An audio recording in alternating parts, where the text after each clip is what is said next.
পড়ুয়াপাড়া গ্রামে সারাদিন নানা রকম আওয়াজ হতো, কিন্তু সন্ধ্যা 7টার পর সবকিছুই শান্ত হয়ে যেত। চারিদিকে নেমে আসতো গভীর নীরবতা। 7টার পর লোকেরা গাড়ি চালাতে চালাতেই নেমে পড়তো, কারণ গাড়ির আওয়াজ যেন না হয়। টিভিও বন্ধ করে দেওয়া হতো। শুধু তাই নয়, 7টার পরে কোনো শিশু কাঁদলেও তার মুখ চেপে ধরা হতো।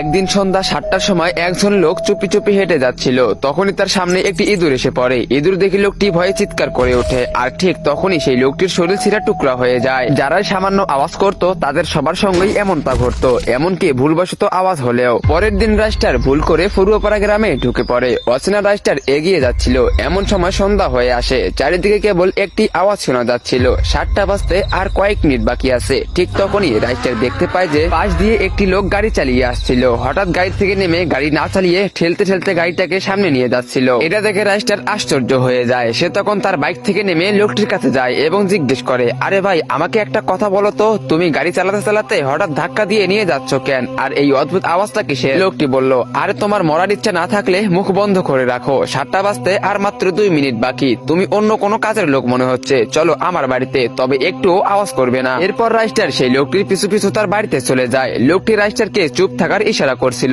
রাইস্টার কিছু বুঝতেছিল না। পরের দিন সকালে রাইস্টার রেগে গিয়ে লোকটিকে বলল, দেখুন, আপনি যেই হন, কিন্তু আপনি আমাকে 7টার পর কথা বলতে দিচ্ছেন না কেন? আর কোনো আওয়াজ করতে দিচ্ছেন না, কিন্তু কেন? তাড়াতাড়ি বলুন। লোকটি বলল, আরে ভাই, তোমাকে আর কি বলবো, আমাদের জীবন 7টার পরে নরকে পরিণত হয়। যে কেউ সামান্য আওয়াজ করলেই তার শরীর 4 টুকরা হয়ে যায়। প্রতি সন্ধ্যা 7টায় কারো না কারো মৃত্যু নিশ্চিত। এই জন্যই তো আমি তোমাকে বারবার বলতেছি যে আওয়াজ করো না। তো বন্ধুরা, সন্ধ্যা 7টার পর আওয়াজ করলে কেনই বা তাদের মৃত্যু হয়, আর কি বা আছে সেই গ্রামে, তোমরা সেটা দেখতে পারবে পার্ট 2 তে। তো পার্ট 2 দেখতে চাইলে ভিডিওতে লাইক করে চ্যানেলটিকে সাবস্ক্রাইব